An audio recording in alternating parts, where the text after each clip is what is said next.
Во македонската кошаркарска суперлига овој викенд се одигра третото коло по кое шампионот МЗД Скопје Аеродром останува единствената екипа со максимални 3 победи. МЗД Скопје беа успешни на домашен терен во дуелот со Кожов, победувајќи го со 97-90. Втор пораз доживеа тимот на Работнички на гости против Куманово, кои беа бодрени од своите навивачи, иако во еден момент од првото полувреме губеа со 9 поени разлика. Сепак на крајот Куманов се славеа со убедливи 87-77. Домаќинот победи на третиот дуел од ова трето коло. Лирија со 86-69 ја совлада потешко од очекувањата екипата на Струмица, кои пак остануваат на дното без победа. Следното четврто коло започнува веќе утре со надпреварот во Гевгелија помеѓу Кожов и Куманово.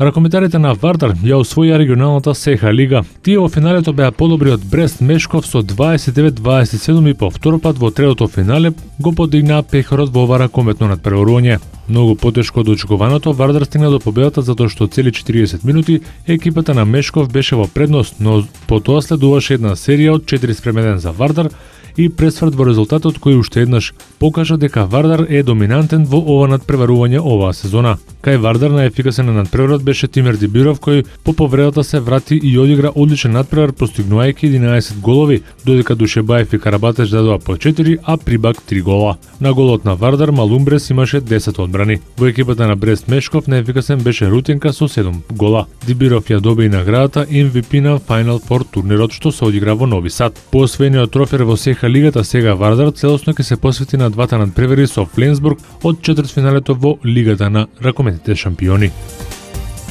Нов шок за навивачите на Манчестер Юнајтед. Сезоната за Вејн Руни е завршена. Со играњето против Бајер од Минхен, Руни само си ја влоши ситуацијата бидејќи му е констатирана скршеница на прстот на ногата и ќе биде под процес на рехабилитација до крајот на сезоната за да може да биде спремен за светското првенство во Бразил. Лекарите сепак се надеваат дека англискиот репрезентативец ќе се опорави до почетокот на светското првенство во Бразил, но медиумите го критикуваат менаџерот Девид Мојс, кој покрај повредата го стави во игра на мечот со Бајерн. Руни повеќе го интересира светското првенство отколку премиер лигата. Играњето во Бразил е негов сон и затоа ќе ги пропушти надпреварите од првенството за да биде потполно спремен за мундијалот.